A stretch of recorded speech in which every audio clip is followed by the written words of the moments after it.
Passiamo ad un altro argomento e lo facciamo salutando il nostro primo ospite di oggi. Con lui vogliamo parlare di un'iniziativa che in questo scorcio d'estate sta portando anche tanti pensionati veneti della SPI-CGIL a cimentarsi e a prestare il proprio servizio nei campi della legalità. Saluto Stefano Facci, eccolo collegato, buongiorno e bentrovato. Buongiorno a tutte e a tutti. Allora, cominciamo con l'inquadrare la questione. Stiamo parlando di una cinquantina di vostri aderenti a livello del Veneto che stanno partecipando a questi campi della legalità. Non è una novità, però rappresenta un punto di costante attenzione e sensibilità da parte dei vostri iscritti a un argomento e a un aspetto in particolare.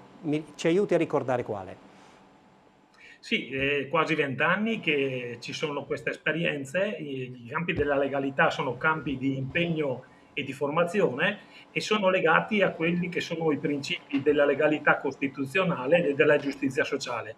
E ovviamente la presenza del sindacato pensionati italiani con i partecipanti che, per quanto è la prevalenza, sono di solito giovani che vengono da tutta Italia, si svolge dentro a dei beni confiscati. In particolar modo le esperienze sono centinaia a livello nazionale. Noi siamo concentrati come Verona su un bene confiscato ad Erbè, che è diventato nel corso degli anni una base scout, per cui della GESCI, e in questa sede, in poche parole, c'è una sorta di scambio generazionale, insomma, su quei due filoni che dicevo all'inizio. Sono 50 i pensionati dello SPI veneti, ma ci sono campi che vanno da Isola Caporizzuto a zone dove la presenza di camorra era esplicita, dove c'era la criminalità organizzata in Sicilia. Noi ci concentriamo però su Verona e su Erbè. Certo. Ecco, che cosa fate in questo scambio intergenerazionale? Perché è anche importante questo elemento. Il tema è cruciale, quello della legalità,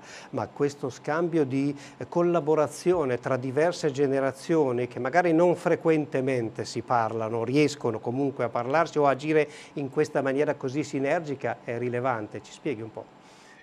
Sì, l'idea di uno scambio appunto è il mettere insieme davvero le associazioni. Per quanto riguarda i campi di Erbè, noi siamo con Libera, appunto, di Don Ciotti, Avviso Pubblico, che mette insieme appunto le amministrazioni, le istituzioni che hanno a cuore praticamente la legalità e il contrasto alla criminalità organizzata. Dove c'era la GESCI, sono tutte associazioni, compresa l'ARCI, la CGL, le associazioni studentesche, l'Unione degli Studenti Medi, la questione dell'Unione degli Universitari. Ecco, è uno scambio di esperienze, ognuno per la propria associazione, dentro il solco della legalità. Sappiamo che cosa è l'illegalità e la criminalità organizzata anche nel Veneto.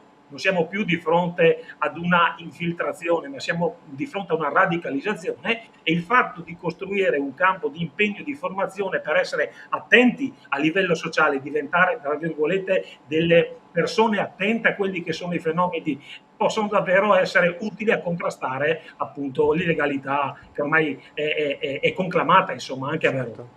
Ecco, in un contesto di questo tipo che cosa danno, cosa offrono i giovani anche come spunto per voi, per scambio di idee, di opinioni, di anche frustrazioni magari di fronte a determinate situazioni che leggiamo o che incontriamo? Il campo di Erbè è caratterizzato sull'aspetto del lavoro. Perciò ecco, i giovani e il lavoro è uno dei temi, tra virgolette, che sta attraversando tutta la nostra società. La legalità, tra virgolette, nel lavoro. Infatti, se alla mattina ci si dedica alla manutenzione della base, a lavorare perché il bene comune di quella base possa essere prolungato nel tempo e mantenuto, il pomeriggio c'è tutta la parte di formazione. Parlare di beni confiscati, come arriviamo ai beni confiscati, come possono essere riutilizzati, presentarci reciprocamente come associazioni, dove ognuno porta la propria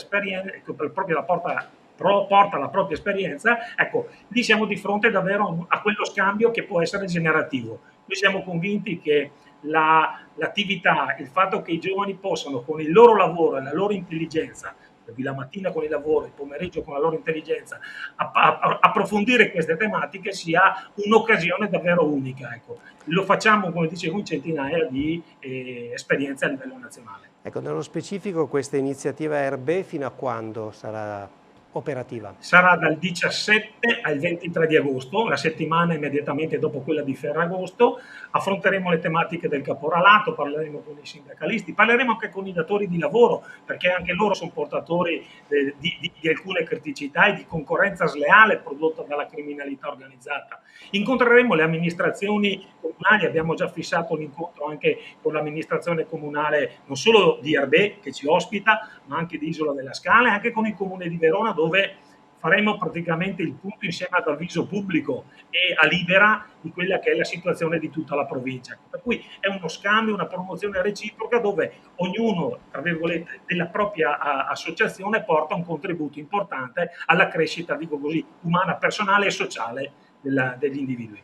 Io ringrazio Stefano Facci per averci raccontato in generale l'iniziativa portata avanti, alla quale la SPI-CGIL ha aderito a livello nazionale, ma anche nello specifico a quanto ci ha illustrato per quanto riguarda il territorio veronese. Grazie davvero per essere stato con noi. Grazie a tutti e a tutti.